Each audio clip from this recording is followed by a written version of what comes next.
And welcome back, ladies and gentlemen, for more action from the North American Season 3 live qualifiers. As it happens here, it is time for Cloud9, which they weren't expecting to be in this game, to face off against the Salad Bar and about to stay in the tournament. They were not expected to be here, and wow. No, I still don't expect them to be here. I can't believe that it happened. I mean, Jat was asking earlier for if we had any replays that we thought would be good plays. You can basically use that entire last game. Just use the entire end of that series. That's a whole highlight reel, that entire game. What a fantastic performance. If you missed it, ladies and gentlemen, they'll pity you, but you'll be able to watch it, of course, on the replay and the videos that will be coming up later.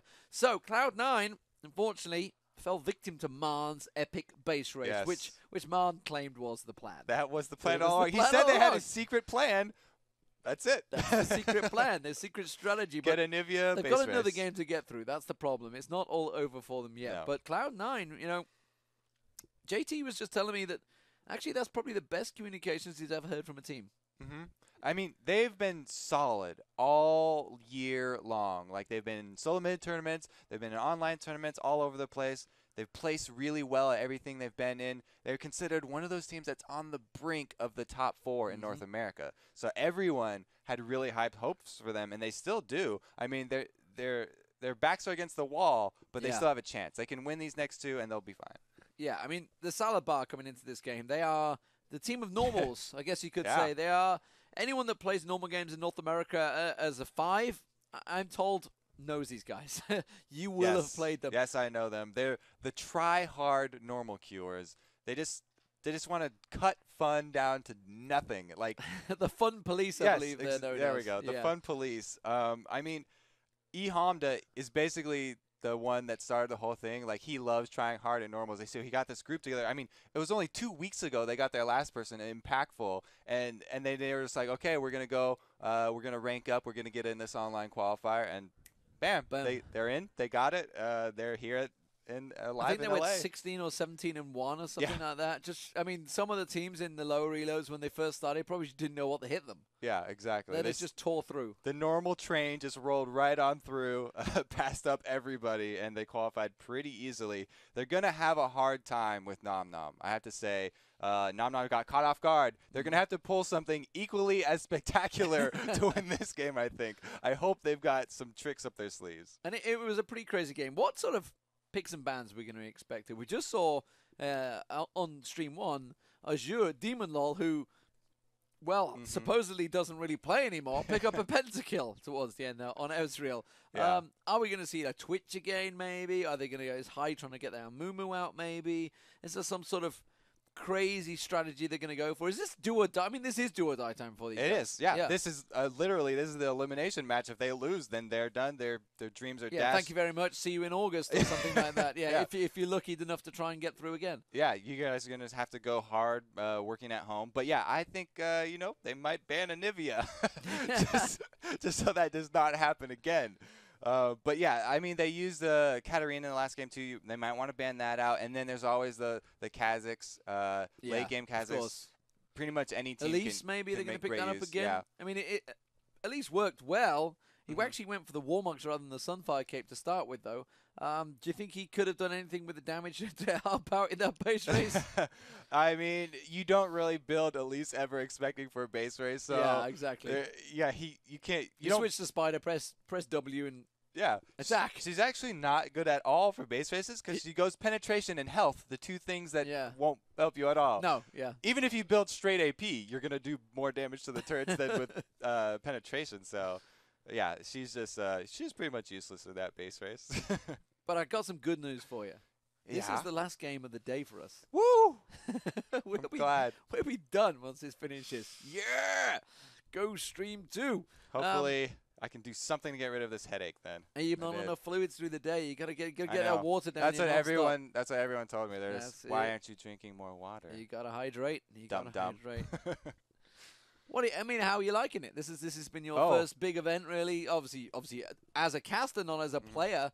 Offline event. How have you found it? I really like it. It's been a long day, but it's been a blast. I've had fun all day long, and it's great seeing everybody again too. I love always meeting the players in real life. It's it's such a difference because I played with all these guys like online before, and you get to match that online personality with their real life personality, and it's so funny. It never matches It up. never Sometimes, matches does it? up. I mean, occasionally you'll see it now and again, but most of the time it's just like, Yeah. wow, is that really him? Yeah, He's- like Dan actually. When I met Dan in real life, I was like, "Oh, yep, that's Dan." Oh, Dan did, like yeah, he yeah. matched it up perfectly. Like, Yeah. of course, that's Dan. But like people who are even like really famous, like Azine got super famous on the Odd One stream. But you meet him in real life, and he's just a very reserved, quiet, well thought out person. Yeah. He's just very Just likes playing with calm. the odd one. Yeah, and it's like, yeah, exactly. Toying with the odd one. The Admiral is calm and collected. I mean, we're waiting for the salad bar. They need to move from Yeah. stage 1 to stage 2 area. There's the PC area. They're going to switch around, so expect them to be a little bit longer here. What are they going to be feeling coming into this? They've just had a pretty rough game. I mean, it Yeah. was fairly close. It went on longer than our game did. A pretty rough match. They've got nothing to lose. Why not just, throw something crazy out Yeah. there? Something crazy that they've pulled out in normal queues that's kind of some sort of funny thing that people don't expect. Yeah, I mean, if they have, I don't know, they might not have a manager to be out there watching, but if they did have anyone out there watching, Nom Nom is obviously they're susceptible to sneak strategies and these interesting plays. So if they've got something, and I know that they do because I've played eHonda in solo queue, like they'll go with 3 people bottom the whole game. Like they'll just shove bottom all the way to your inhibitor turret, Wow. and Okay. they'll just keep it like that. And they'll go something very aggressive, Leona, Tristana bottom lanes. Like they do a lot of interesting stuff that they've just tried in normals because you don't have to worry about your ELO and you can have fun. That's but it. They can have fun, but they try hard. Yeah, exactly. Fun. They can have try-hards. fun. You can't have You fun. can't, you're not allowed to have fun. We also saw in the online qualifiers, he used Annie in that. Annie used Syndra. He was quite Honda this himself. Annie top lane, I think it was as well. Yeah. Yeah. That would be interesting to see because Annie has no escapes. She would have to get off a stun or something on And you just to get out of there. burst your opponent down before you die, basically. But that's kind there of what you go. for. They make it work for them. And Syndra, oh my goodness, the level 6 burst. As soon as you hit level 6, look for a kill. And they're going to buff Syndra. Yeah. Yeah. I mean, just like if that wasn't annoying enough to get 100% to 0 as soon as she gets 6, here comes some buffs. Here comes some buffs. It's not too bad a buff, but what would we expect from these guys? I mean, something crazy, like you say. Like you could have a 3-lane bottom lane. Yeah, they so just actually keep pushing it. They're one of the few that I would actually see running a tri-lane.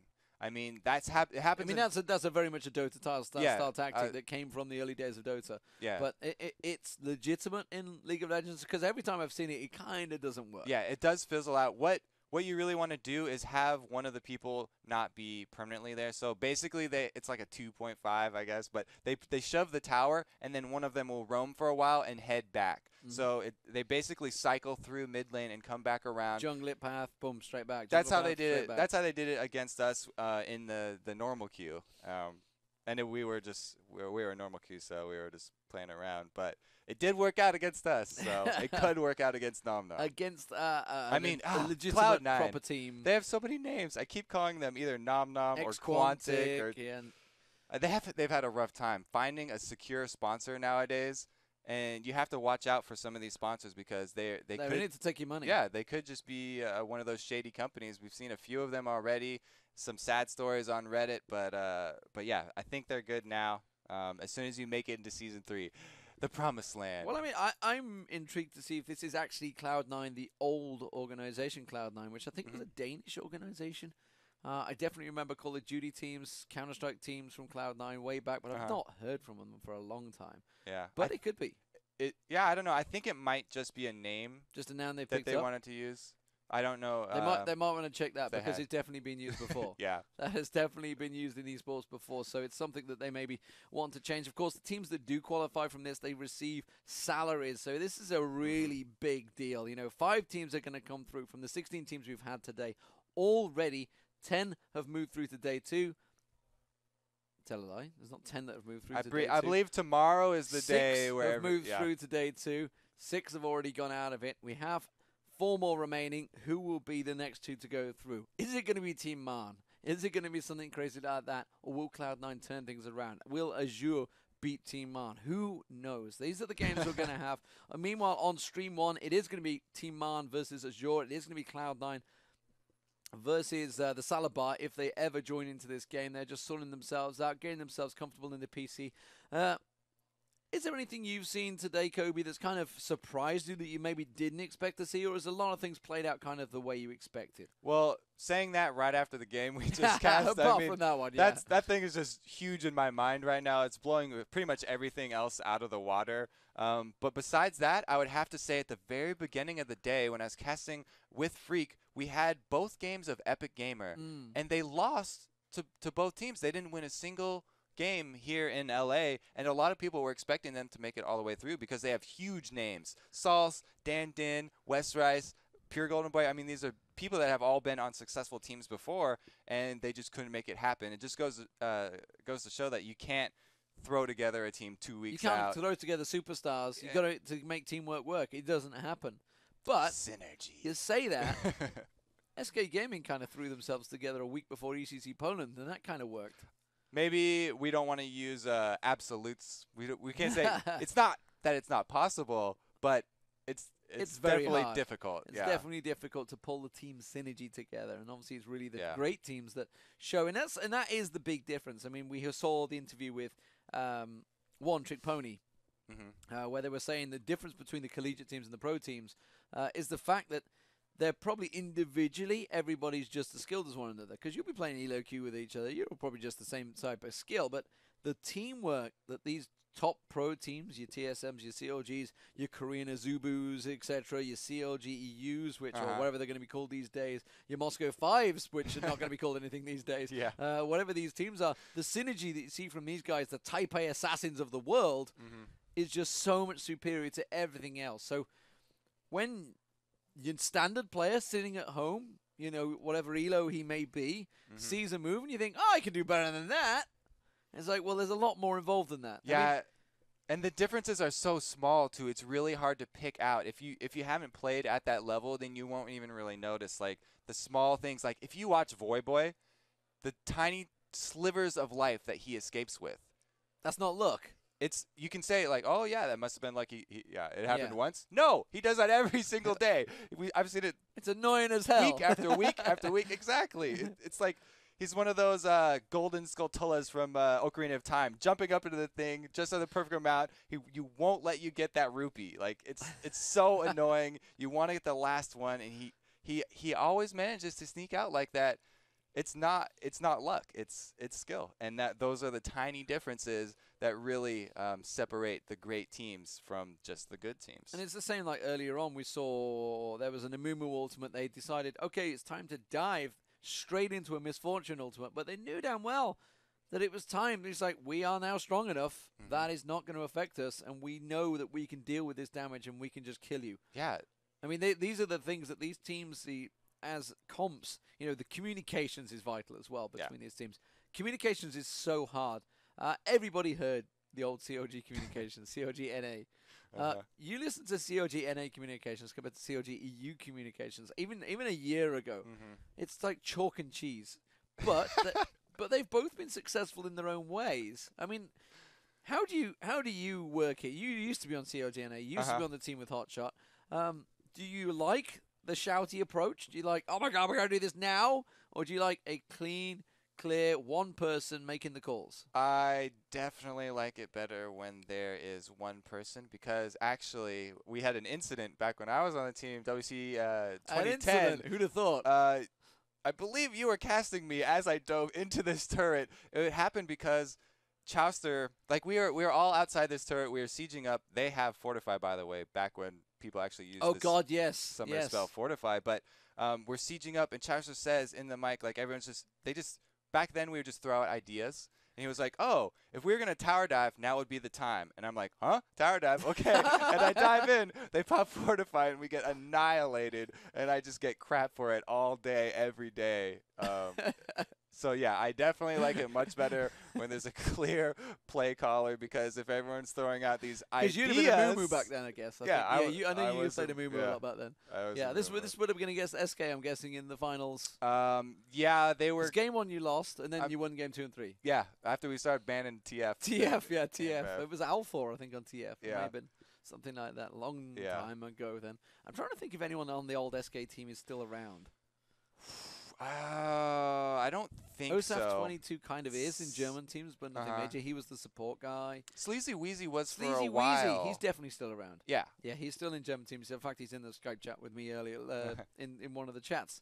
So I definitely see him around. He's hilarious. Sleazy Especially Wheezy. when drunk. Yeah.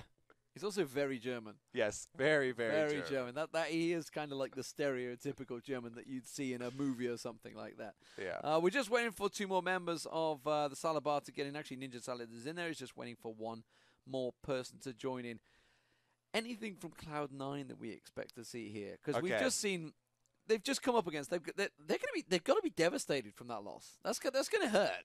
I mean, they're definitely shocked. Yeah, because I'm shocked, and I was only looking at it. I wasn't even playing. I don't think that they are the type of team to take one of those hits really hard mentally. They've actually had a lot of tournament experience. Most of it has been online, but they're pretty well seasoned, and I have a lot of faith in this team. I've seen them week after week in the Seoul Mid tournaments, and I think that they'll regroup pretty quickly, especially with all this extra time Salad Bar is giving them. But what is the defining characteristic of Cloud9 is, I believe, the Niantanso mid. Because Niantanso, he used to be an AD carry main. Like, he was inspired by watching Chaos play AD carry, and so he was like, oh, I need to do that. I can kite people, do a lot of damage. So he mained AD carry for a long, long time, and then he was forced to switch mid because they lost their mid player. But he brought his own new flavor to mid, not having been accustomed to all these AP champions. And so he just plays all these things like we saw last time. The Lee Sin mid. He plays a lot of Gangplank mid. He plays AD carries like Ezreal mid. He played Varus mid in the last tournament that I saw. And Season 3's kind of rolled into him and helped him that way, I exactly. guess. Especially the revamp on items. Yeah. Black Cleaver and the percentage penetrations going before flat penetration. Yeah. It's all rolled into this kind of perfect ball for Cloud9 to be able to run their classic dual AD comps that they like to run. And it's interesting you say that because, I mean, when Season 3 came out, we were discussing straight away at the time. It's like, how is this going to affect teams? Some team is going to benefit from this change. Some teams are going to pick it up better. Some teams are not going to pick it up. We haven't really seen TSM, COG, Dignitas actually from this, you know, as in full-on Season 3 territory. To be fair, TSM are taking a well-earned break. Still streaming, of course, all the time. COG, they've been around. They've been screaming quite a lot, actually, haven't they, lately? So they're getting themselves back on the rails. Of course, we're only the 7th of February. We're only at what? We're at the 11th of January now. It's almost go time. It's almost go time for these guys. We're within a month, inside 30 days before these guys are live right here in this very office, this space, this building. They are going to be into the studio, and it's going to be impressive when these guys get underway. Interesting note on that Season 3 change. I thought that like Corki was going to be really big in Season 3 because of because of the because of Gatling gun, it reduces the armor by a flat amount, and I was like, oh my god, that's going to work so well with this Black Cleaver, and they can all be AoE and reduce everything at the same time. And I had this whole thing worked out in my mind where it was going to be a full AD team, and then like Corki kind of falls off the map with that last nerf, and like nobody plays Corki at all as AD carry anymore, and I'm like. He'll cycle around. It was a good idea. Somebody's going to use that, I swear. It'll come back around, don't worry. They always do. They always come back. Flavor of the month happens. As it is at the moment, Kazakhs will just get nerfed down, and it'll just disappear. And I'll be a sad moo-moo because Kazakhs is my icon. Yeah. As in not my icon, my League of Legends icon on the forums. So Kazakhs, classics Kazakhs as well. Wild Turtle saying they are ready, and I guess Salad Bar looking like they're ready. We are going to get into picks and bans. So, what are we going to see from the bans? That's the question. Cloud9 immediately, Ezreal banned straight away. They saw Demon Low get a pentakill. They're like, okay, anybody can do it if Demon Low can do it. We got to ban that thing out. We got to get rid of that straight away. Nunu being taken out. Twisted Fate being taken away from the Salad Bar. They don't want to see E-Honda flashing around the map. Yeah, I mean, like I said last time, I love playing like a different lane, like bottom lane or something in solo queue when you have a TF mid, because you instantly get that level 6 gank. As soon as he's level 6, he puts so much pressure on the map.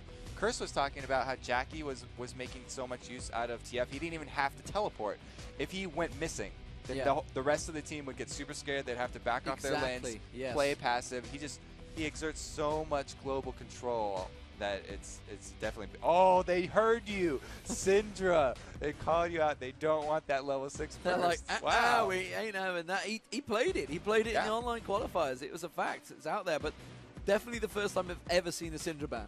Yeah, it's definitely one of the few, and they don't want to get caught off guard. That right there just shows me that they've done their homework. They haven't lost their edge from last game. I think they're on an even keel right now, and they're ready to play this out exactly how they want to. Getting the Amumu to start it off again. They love this AOE. The AOE CC from him is it's ridiculous. When you want to start a fight, you can. We saw last game though, the silences and knockups, like you're saying, a whole bunch of damage was able to be able to put onto Amumu before he's able to get his ult off. Now, saying that, you combo with Katarina, that's a huge amount of AoE damage. Jens changed his name once again. Let's see what he's going to play. Yuzuki actually does play Katarina top lane, so that could be a top lane Katarina right there. You think Yen's going to play Lux? I'd be surprised. I mean, we've just been talking about how much he loves to play AD, guys. It is going to be Zyra picked up. There's no way they're going to pick that as mid so far. So that is not going to be a mid. Well, no, it's not. Zyra's probably going to be a support, and Yuzuki loves playing Katarina, so it's probably going to be Yuzuki and Katarina. He can either go, top or bottom depending on their switches. With a Blitzcrank, though, 2 versus 1 lanes are always very scary for me, because even if you're under your turret trying to farm, he'll just pull you right out of that. Yeah, exactly. Straight out there. Lee Sin, of course, as well. Could be very scary, diving straight in. There's a lot of shielding right there. I mean, Blitzcrank tanking the turret, uses the mana shield. Lee Sin comes in, tanks it. They could tank that turret for days. They can. And they take away the Intanso's option of going with that Lee Sin mid. They know that he's so flexible, they could still have a Lee Sin mid even after these Zyra and Katarina picks. So they're taking that away, as well as the Jace, who's been a popular mid. He used to have pretty much only top lane, and then they got a few nerfs, and he's been super popular mid lane now. We've seen him mid a few times today as well, and he has been very popular. There could be that Twitch again from Wild Turtle. Why not? It worked out perfectly well from in the last game. Wasn't to be until that base race turned around, and really it was the only thing that stopped him was Anivia. Yeah, I mean, there's no better defense than Anivia, especially at the end of the game. That was, wow, it's all flashing before my eyes once you're again. Getting flashbacks again. Oh my God. They didn't ban out Anivia though, so that could be the sleeper last pick over here. For Salad Bar. I don't think they're going to actually go through with that, but it would actually work with the team comp. I mean, they need a little AP damage flavor. It could work again. See what the final one will be. Are they going to pick it up? 15 seconds. This is the pretty close discussion. They realize this is like make or break game right here. They were leaning on that Lee Sin. He really does like that at the moment. So whatever mid he comes up with, it could even be a Gangplank. Oh, that's one of the 2 APs that he does play mid, Vladimir and Orianna. He actually takes Cleanse a lot on Orianna too, so he even plays Orianna differently. That's a very AP heavy team there though. But yeah, I mean, they've got all AP AoE damage too. I expect to see, like, Will of the Ancients is not that popular anymore, even though it's one of those amazing aura AP items. So it works really well on either Katarina or Vladimir. This may be one of the few times that we do see it picked up in a team, because not only will it benefit them, it'll obviously benefit their support and Amumu as well. So do we think this is going to be a Cho'Gath top, a Lee Sin top, a Jace top? They can flip any of these around, yeah, exactly. They can go anywhere. What are you seeing from these 2 team comps? I mean, clearly, like you say, there's the AE comp right there from Cloud9. So that's obvious. They just want to go huge AE damage. Anytime they can force a dragon fight, they're going to go for it. Yuzuki just take that teleport. He can be there in a flash, no problem. Meanwhile, Salad Bar, they're going to go with the pick comp right here. Anytime you have Blitzcrank on your team, you have the option of catching someone out unawares. And if you grab those solo kills, then you can snowball that into a great push, another objective, maybe a turret, maybe a dragon, whatever you want to go after that. So they're definitely going to look for those picks. And Jace, great disengage and great poke. The acceleration gate, we saw it used really, really well in the last poke comp that I can't even remember. That's way too long ago. There's been too many games, punch drunk from games. But it's, yeah, he's so great in those poke comps. So, ladies and gentlemen, we are about to get underway. It is going to be Cloud9 versus the Salad Bar. It's not a game I was expecting. I've got to be honest. I thought Salad Bar versus Man would be the one, but Cloud9 have managed to get knocked down into this lower bracket. I guess you could call it a lower bracket. It's fair to call it that. Both teams lost their opening matches in the group.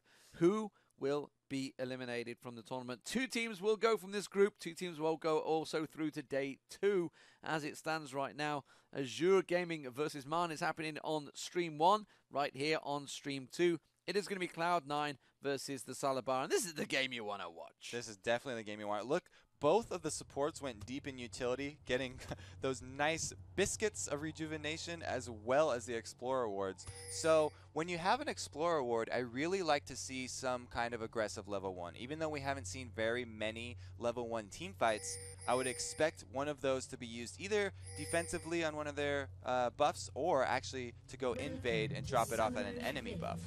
Interesting that they've chose to go Crystalline Flask versus basically stack pots. I mean, look, Nien. Oh, Nien's surely he's going to pull straight away. He's going to. Oh, and he flashes out. Beautiful escape. It forced him to use the pull at level 1 though.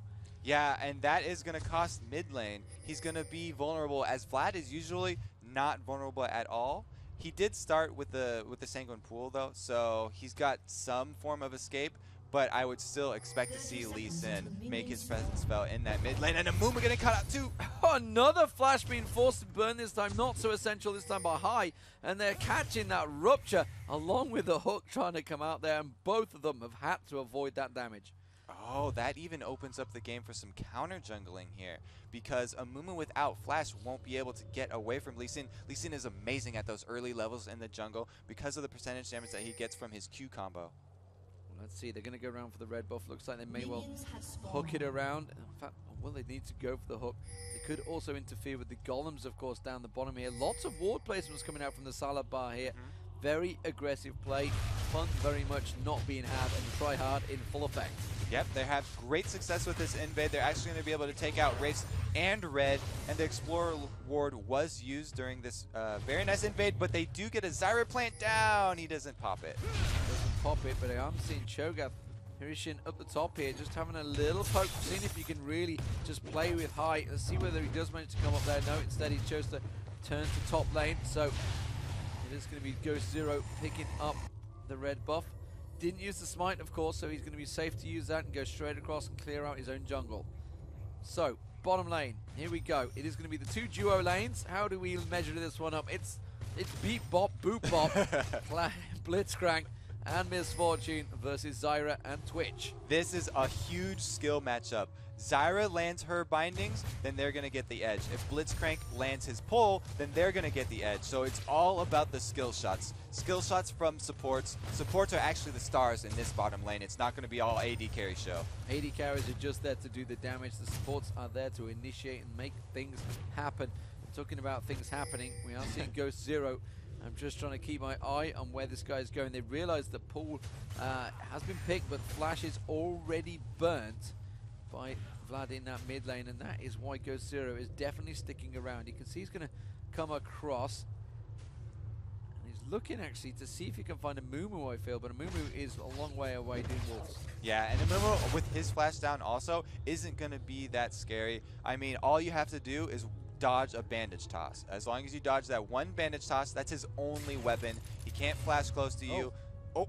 The Honda's coming down as well, and they've pushed really far up. Cloud9 are in trouble here. Yep, Yuzuki doing a... Oh my goodness, they are going to get this. There's a double buff right there, and Twitch is going to get the first catch. And well, actually, he turned towards Lemonation. Wild Turtle's also going to get caught out. The Exhaust is down. Is it going to be the great escape here by Cloud9? Wild Turtle, no! Here comes the hook onto High, but High's not the one they wanted because he's been pulled in. Oh my word! It's one, it's two. Can they go towards Ghost Zero? Impactful's also been being targeted. Yuzuki picks up another highs there again, and that was one apiece spread across the board. The teleport from Yuzuki was vital, and well, he went a little bit too deep, but Nyen, if he used the flash earlier on, he couldn't get the kill. He just did not have any ability to close in. But wow, quick turnaround. They were prepared for that one. They got 3-1. So they do get some reward out of burning that early flash. It ends up being a denied kill.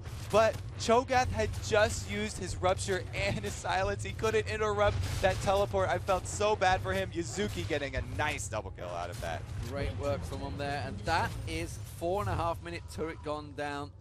Team No Fun, aka Salad Bar. Anyone on normal queue that's obviously been up against these guys will be like, yeah, cheering away like crazy as Cloud9 has managed to turn that into a success. Yuzuki returns back to top lane. He did get killed in the process. And let's have a look at the items that they're picking up. Yeah, not only did they go 3-1 in kills right there, they also got that turret, so that's a huge amount of global gold. And they get that early giant spell on him. Wow. He's tanky already. Nyen in trouble there in that mid lane, gained a lot of damage on him. Honda just forcing him completely back. He's having to use his health pots, chug his way through as much as he can, but you can see the damage being done on towards that turret, shredded a third of the health off it already. This is a clinic right here of why Jace became so popular mid. He's a great bully early, and then late game he can, oh, what? He threaded the needle so perfectly right there. Straight through the line of minions, like you say, threaded that needle. Lee Sin coming around the side as well. Amumu is just sat behind, ready and waiting. But Ghost Zero puts that wall down. He's going to come through. He's going to go on towards the Hom, then just gets bashed away. Yeah, and Niantanto is too low right now anyway. They can't, since he's being pressured so hard, it's really hard to turn that into a successful gank. When you go and gank a losing lane, it's really, really difficult. Let's have a look towards the top lane. We've not been able to look at these guys yet. Nushin and Yuzuki. It's been a back and forth battle, but Yuzuki just teleported away and said, yeah, I'm off to get a kill. Another thing to note after that early triple kill bottom and then tower down, it enabled Zyra, the support, to first buy a Sightstone, which actually is one of the most gold efficient. Oh, a lot of harassment coming down and the pull barely missing. Down the bottom lane there, and you can see actually Ninja Salad taking the damage up. He's going to have Mana Shield proc off in a minute. There is the Mana Shield, and that's going to get burnt down as well. He's got no turret. Wild Turtle gets close enough to use that poison and just finishes him off. It's so early in the game, they forgot they don't have a turret to run back it's like, to. oh, where's it gone? I'm trying to go home. Oh, wait, I have no home. Sad, sad Blitzcrank. And looking like they're going to go for an early dragon here. Wow. Just 7 minutes in. He's only a level 4 Amumu, but like I said, he bought that giant spell straight up. He can actually tank out this dragon. No problem at all, and of course with Wild Turtle and Emanation there, you do see Ehom, they're just coming in. He's going to try and get a shock blast across, see if he can steal it away. Here he comes. He's going to come in. It is taken pretty low, but it's not the right timing. He would have been able to steal it if it had landed it. Yeah, Lemon Nation actually going up to check that with his face just in case. Doesn't want to let it get through. And a nice gank up happening up top right there with Lee Sin. Yeah, as Yuzuki went down, as that dragon went, I'm not going to bother rewinding that. It's a straightforward Lee Sin coming in towards that top It's lane. Lee Sin. Yeah, I hate Lee Sin. There's no shock there. Wow, again, E-Honda is actually really starting to bully Nianton. Oh, yeah. Yeah, Niantanto's going to have a hard time in that lane. He has been forcing, like, Jace has had to roam and able to control, like, the rest of the map and exert the pressure. So he's actually behind in CS, but you can't tell from looking at the lane because Niantanto is always so beat up. He's low on his health pool, and Jace is able to push whenever he wants. Yeah, and there you go. Senior goes back, gets himself boots and a Hextech revolver, as well as a couple of wards. Blue buff, though, is going to be given across to E-Honda. That's going to help him out beneficial in quite a large way. Make him keep pushing there, just pop through the acceleration gain. Honda's going to go back and buy as well. So what's he likely to pick up here? What would you build against the Vlad in mid-start? Early Brutalizer. Get that. Oh, he's getting a long sword. Ah, he only got part of it because he wanted boots. An early Brutalizer does ridiculous amounts of damage for Jace. It just enables him to keep on spamming those shock blasts over and over. Plus, he's got that penetration. Vladimir, with not starting with too much armor. He didn't actually buy any other armor items either, even though he's getting punished really hard.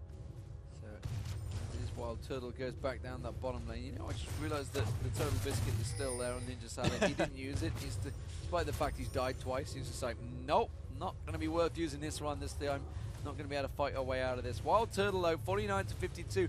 Despite the fact he's 2-0-2, he's actually behind in CS.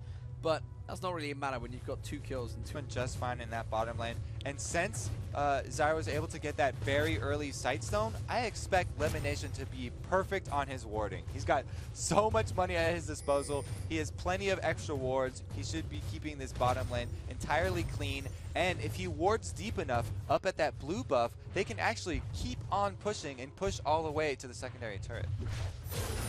He's a full 1,000 gold ahead, Wild Turtle, over the Impactful of Misfortune. Towards the mid, I can see a Mumu sitting off at the side there. High getting ready. They want to try and get him towards the Honda while that blue buff is on him, of course, as well. And he's definitely getting beaten up. He's up to level 8. Once you hit level 9, everybody knows Vlad's just horrible. Yeah, that you can just spam out your healing. He's got an amazing sustain. It looks like MF also coming with Blitzcrank for a 4-man mid. They're all going in towards the end, and High might get baited into this one. High comes in, uses Custom Sound Mommy, suddenly realizes, get the hell out of here. Honda does get taken down. Oh, beautiful, beautiful work there. Yuzuki comes teleporting in as well. That was a complete troll pull from the end. As soon as that Blitzcrank came in, and it was the grab was a hair's width away from landing, but he managed to turn it successful. Oh my goodness, they just baited them. Honda thought he had backup. It was going to be a 4-on-2, and he was going to bait Amumu to come in, but they turned it right around, dropping him before there was any answer back. And now the top turret is under a lot of pressure because Yuzuki keeps teleporting away. But how successful will that be? I mean, he's been away twice. He's got a kill. He's got 2 assists, but he's almost lost the turret. How much of a problem is Shirishin going to be if he does keep teleporting away? I mean, he's only gone for the Catalyst. Looks like he's going to build the Rod of Ages to start with. Yeah, the map control top actually won't be too much of a problem for Cloud9 because they already have the one bottom, and Cho'Gath is not that much of a menace. He's going to have to ward up a lot to be able to keep on pushing this lane. And since Dragon's already down, there's nothing else for them to force. What we really need to see is some deep warding here from the Zyra, like I was talking about, up at that blue buff, and then they could continue to push that lane. The only thing is, Lee Sin, amazing kit to be able to do lane ganks with. What does surprise me here, with that bottom lane gone down, is the fact that the support and AD haven't switched. I thought they'd have gone to top by now. Yeah, and in order to protect that turret and keep Yuzuki, or keep that extra 1,000 global gold in their pockets, it looks like they're actually going to have the roaming support, though. Look at this triple man roam over to Race. Boom! Get those Race. Get those Race, indeed. As it stands, you can see also Wild Turtle he's free farming down the bottom now. So while they were actually, Misfortune was leading in CS just probably 2 minutes ago at most, despite the fact he's obviously down in gold. Now, 20 CS difference already because he's been trying to pick up those kills in the mid. There's obviously been the call from Honda to get in there. We need to do something in mid. Yeah, what Cloud9 can do, since the wave is already pushed, they can just have Wild Turtle freeze that lane down bottom and send Zyra up to support Yuzuki instead. It's going to be a hair too late, though, as this turret drops. Impactful there, just trying to back away, but that is the top turret going down. They have managed to pressure on there. Honda came down. They were trying to catch on towards Yuzuki. Yuzuki has wisely backed away into the bush there, but Honda's not giving up on this one just yet, and Lee Sin's coming round. They may try and pressure him. No, they're going to back off. They're going to try and see if they can pick up the blue, but it's not available. Yeah, they have the respawn timer. They think it's going to come back. High actually going to stop Cho'Gath from recalling here, and he's just going to continue pushing. He's just fine with that. Okay, I'll just farm up again. Honda returning to the mid lane. Lemonation is the one that's trying to defend off that mid lane. He's going to need a little bit of help here because that turret is not going to survive too long with these 2 ADs mainly coming towards it. And Lemonation needs to back away from this one.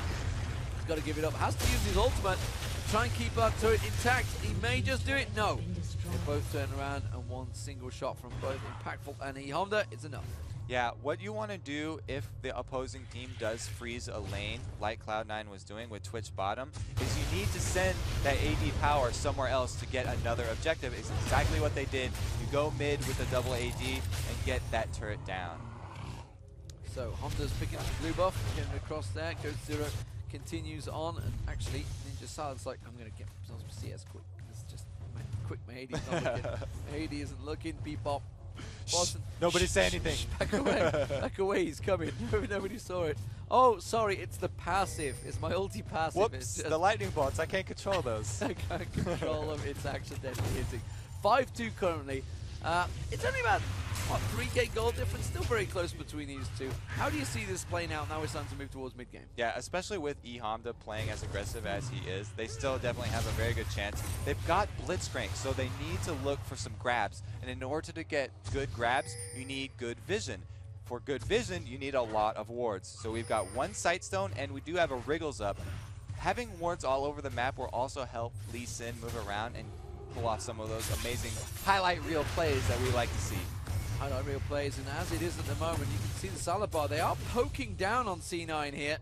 Cloud9 being forced away. That's surely going to set up for a possible Dragon attempt. Of course, they've got no tower to fall back to. So that's what that looks like the Salad Bar trying to build up at the moment, missing out there. As I miss wildly with the camera there. High even gets caught and interrupted there. As it stands, though, it's now a 43 CS gap built up by that AD carry in the bot lane. Yeah, and they're actually bleeding money right now top as well because it was pushed to the turret with nobody up there. Cho'Gath actually making a full circle, and they're going to come back to defend this dragon. There it is. You can see the dragon there. They have the ward down. They put a pink on. Cloud9 clear out the ward coverage.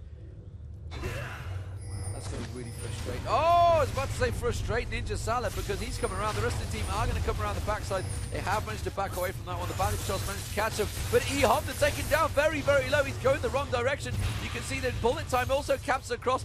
And Cloud9, they haven't had too much damage goes across to him. That's going to be Go Zero just getting dropped straight away. He will not be able to get away from this one. He's got to try and dodge out from high there. I'm going to try and keep on to high. He just manages to shield across, and there is eHonda keeping them back. eHonda very low as well. Still, nobody going down. Just Yuzuki was the one person that's been dropped. Cloud9 are going to turn this into a dragon though. What? Look at all these blinking red portraits over here for Salad Bar. How did Lee Sin not drop right there? That was single-digit HP and a perfect job by Ninja Salad, I have to say, silencing Yuzuki so that they're able to pick up that kill. They got a kill out of it, but they lost the dragon. They lost the dragon. Not worth it. Not worth it indeed. It could have been though, but eHonda was just shredded before that fight even began. Really, he was taken too low. And in the end, takes that advantage, takes out the major raid, puts the ward down, says thank you very much. I'll be on my way with 40 more gold in my pocket. eHonda continues to push back in that mid lane. Has gone actually for the Hextech Gunblade, or it's classed as them. Hex Drinker, that's the one that I'm after. Hextech Gunblade is actually that revolver. Yeah, the word's all wrong today. Yeah, it's been a long day. That fight really kind of fizzled for Salad Bar because the whole point of using Blitzcrank is that you pull one member of the other team into your whole team. For that to happen, you have to be grouped up. They were on opposite sides of that blue buff wall, and so your own team being split up, Blitzcrank will do nothing for you because a pull is not going to help you at all. You need the number advantage to take advantage of it. So at the moment, we're seeing a bit of an AP Hirishin coming on here with Cho'Gath. Yes. Are we expecting to see him maybe just build up a bit of a defense here? Because he's going like full aggression right now. Yeah, I mean, they do need a little bit of AP damage on this team because they haven't been able to build their AD penetration items, and they're a very, very AD heavy team. But that being said, Cho'Gath has to build tanky at some point in the game. I'd expect a Frozen Heart from him to come out. He's putting damage down towards Yuzuki. Yuzuki just gets out the way of it, and you can say straight away the Rupture not landing, and they're going to back away. Oh, back in towards the mid there. You can see High does manage to pop the ulti down. Here comes Nien. Nien's going to put his ultimate across. eHonda may well go down once that finally procs off. You can see Go Zero uses his proc as well. Tries to avoid damage, and he does manage to get away. Looking back across, you can see again Yuzuki and Hirishin just going back and forward. Oh, I missed that one. He managed to catch on towards him. Ghost Zero is going to continue on this one, and they're in all sorts of trouble.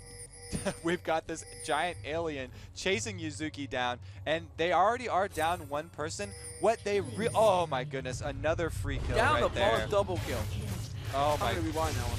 Yeah, that's just one of the things that you can do with Twitch and no other AD carry. You can stealth in for one of those easy kills. And then straight away you can see, oh, he tried to use it. His ultimate misfortune there, but Lemonation got the ultimate down in perfect timing.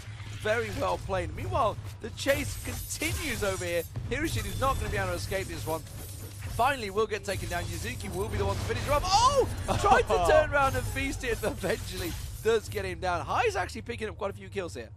Yeah, he's getting really strong. The key right now for Salad Bar is to build an Aegis of the Legion. They need to get that Bulwark as soon as possible. There's so much magic damage on Cloud9, and Bulwarks counter it so hard. When you have multiple AP sources like that, 2 Bulwarks even would be amazing for them right now. Randomly decided to choke up midway through there. Apologies for that, because I also had to ditch the camera. I tried to move it. If you're really in trouble, hold up your pinky finger. I'll give you the Heimlich. I've got my first aid training. After casting all day, my throat suddenly went, nope, you're dry, you're done. That's it, completely done there. Too much filling, I think, done today. And Hai has managed to take down that top turret. So 9-3 currently the kills, 2-2 in turrets. At 31k to 23,000 in gold. So the gold lead definitely in Cloud9's favor, carrying them their favorite tag. They, of course, have another game if they were to win this one against either Team Man or Azure Gaming. Who do you think is going to win that one? Yeah. Oh, well, this game I was about to go into, I have to say I don't see Salad Bar making a huge comeback unless they get some amazing pulls. That's really the only answer for them right now, because Cloud9 has the superior team fight. You have to say they've got double giant AoE CCs with Amumu and Zyra, and then they've got huge AoE damage to follow that back up. They're supposed to be the ones that are coming back right now. They're supposed to be the ones that are down and having to force those team fights, but Salad Bar have just not been able to make it happen, and they have to get some kind of magical pull here on Zyra, maybe. Twitch would be the ideal target. Tower after tower starting to fall, and they're actually using a bit of a split push here. Yuzuki trying to continue driving down this top lane, this bottom lane, sorry. Meanwhile, the rest of the team do push on towards the mid, and it seems to be working out for them. This seems to be starting to exert some pressure. Yuzuki definitely very at home with that teleport. We've seen him come in at the perfect times before, so I would be well at home with him split pushing. I'm sure that he'll be there when we need him. Be there when he's needed, yeah, exactly. And the way that they're playing, they're keeping their pressure over Impactful. Impactful has just fallen behind in CS now. 50 CS, 402 as well. So in terms of gold, he is a long way behind. You can see 8,100 to 5,100 gold. 3,000 gold. That is a major item. Yep, and not only is he behind in gold, but he's spent the gold that he has in a Bloodthirster, which is a lot more with the auto attack damage than his ultimate. He's not even that very fearsome Bulletstorm right now. He won't be shredding your armor, so their team right now doesn't have too many threats except for that Blitzcrank pull. Here's the end with a great big creep wave along the top wave. He's going to get a bunch of damage down there. He's not too worried about the rupture. Well, Hiroshin's going to come up. He has got a bit of damage about him, and suddenly Nien's realized that. He may even have Feast Up. Yes, he has. Just another couple of hits, and he should be able to get that chomp down on him. He's got 1,000 hit points. How much is that Feast going to do? We'll soon find out. It's going to hit for just shy of about 500 plus gold, but it actually turns it around on towards Hiroshin, and now you can see Ghost Zero come around. There's the Feast. Is it going to be enough? No! Nien does turn the fight around, gets back in there. The Dragon has gone down the bottom meanwhile, and now Ghost Zero is trying on Nien, but Nien may even turn this one around. Oh, but no, Ghost Zero's there. Does manage to take him down. The kick was enough, but the rest of Cloud9, they're coming in towards the mid turret. Yeah, and during that 1v1 up top, they got a free Dragon out of it, so time well spent by Nien Tanso. An outplay right there with the Zanyas, negating the rupture, and then just a misplay by Hiroshin with the Feral Scream while he's still in the Zanyas. You can't scream at this golden statue. Quiet! Oh, wait a minute. I can't talk anyways. I can't move either. That's not possible to move, so I will not talk. So Cloud9 starting to turn their advantages, 10-4 in kills and a huge goal difference. Oh! Hook on Lemonation was so close, but the turret again just being dropped while Turtlefly actually doing the damage on it. Pops the slowdown. You can see the rupture coming out, but it's not going to be enough. Hiroshin just tries to keep them at bay, but it doesn't matter. Cloud9 have already left the building. Yeah, I mean, they don't have Nien Tanso, so they don't really want to fight this 4-on-5. But Nien Tanso's pushing up that mid lane. They can easily push 2 lanes at once. And the hard engage is not there unless they land the Blitzcrank pull. It's Blitzcrank pull or a random rupture from Cho'Gath. And honestly, this fight has been going for a long time. They've sustained this for a long time. If we Yeah. were to look at the gold across the board, you can see they're all sitting on quite a bit. 2,300 gold currently on Wild Turtle. He can go back and buy a big item. 1,100 gold on high as well. And that is another turret going down. They're just driving home every advantage. That is the outer turret, inner turret, sorry, of the bottom and the mid. Just the top one remaining. That's already down to half. They're pushing them into the base already. The last hope, though, it looks like Lee Sin has his Emblem of Valor. He also has that No Magic Mantle, so he could turn that into an Aegis of the Legion very soon, giving his team a tiny sliver of magic resistance.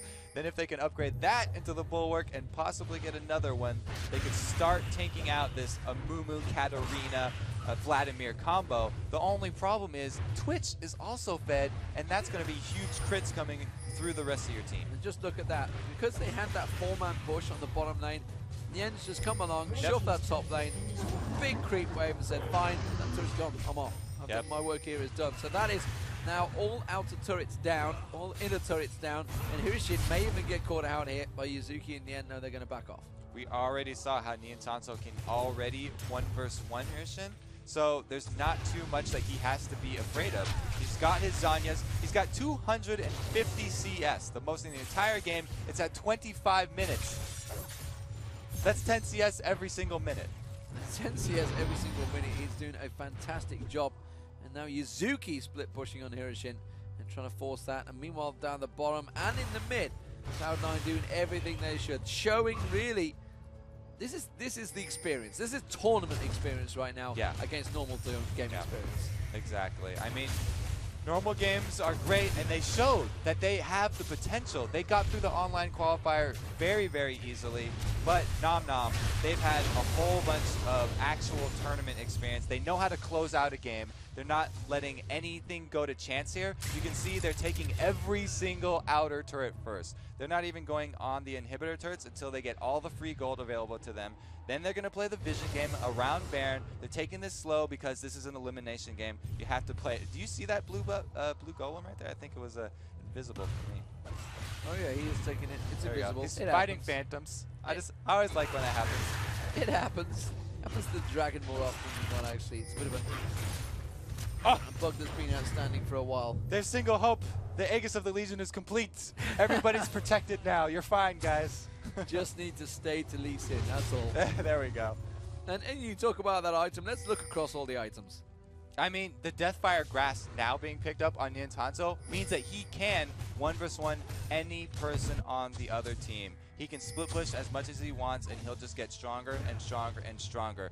Katarina also going with that flat spell penetration build into the Deathfire cap, as well as another needlessly large rod. There's just so much AP damage that one Aegis of the Legion is not going to be enough to really stop them.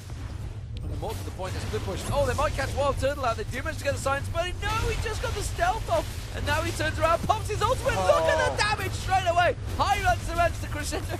Because of the sad mommy as well. That's a double. Going to be a triple, surely. Yes, it will. There's the triple. Can he get the quadra? One more shot. Ninja Tabby. Yes, there's the quadra. Can he get the pentakill? One more shot. Pentakill. Straight away. There it is. Beautifully done. Wild Turtle. Well, he was the one that was caught, but he turned it around with the help from his team. Looks like Honda not the fun police that we thought he was. He stayed right next to Wild Turtle, let him get that pentakill for the last one. And we were just, I was sitting next to someone outside. They saw the Demon Low pentakill. He was like, oh, why didn't they shout? That only happens like once a season. Whoa, it happens exact next game. There you go. Both games to the salad bar. They banned out Ezreal, they're just like, they're going to be like, God damn it, pentakills everywhere. I hate these pro tournaments. I'm done with this. I'm back to normal queue because that's where they're going, ladies and gentlemen. They have been eliminated from the North American Season 3 qualifiers. And wow, what a fantastic game, though. I mean, Cloud9 proving that obviously the experience of LANs, of tournaments, of these big games does help them. But they put up a good fight for a while. Yeah, nobody expected Cloud9 to be down here in the fighting for their lives. But, I mean, solid bar. They tried in the beginning. They had some good showing. Like Jace was putting plenty of pressure on middle. They never really got around to it. They didn't get any of those amazing picks that they needed. And the AoE comp, look, like that team, if you're not ahead of that team in the beginning, there's not a lot coming back. You're not going to catch up to it. You can't really come back from once that. they execute it right, but that's also one of the big things, because we've seen the AoE come from a couple of teams, even One Trick Pony today earlier on, and unless they execute it perfectly, it will backfire on you, and that team comp, suddenly you've got no team comp because your team comp's not working and you're just not meshing, and that's where the teamwork really comes in. Exactly. There was not too much synergy between the picks for Salad Bar. I mean, they've got a bunch of champions that stand really well on their own, and Lee Sin, he makes a lot of plays early game. If he's not able to capitalize on those and be rewarded with some kills and some gold, then he kind of falls behind, and you saw it took him a really long time to make that Aegis of the Legion. They were just pretty much bleeding the entire tournament. Bleeding the entire tournament. That is game. how it's worked, ladies and gentlemen. That is it for myself and Kobe24 today. We are going to pass over to stage 1, though, so ladies and gentlemen, do not go away, because you're going to keep seeing all the action here as it happens. We're going to get over to Team Man versus... Got a blank. Got a blank. Just because you were staring I've got at a blank. me. Azure Gaming. It's going to be Team Man versus Azure. Yeah. Enjoy the rest of the night. Watching all day.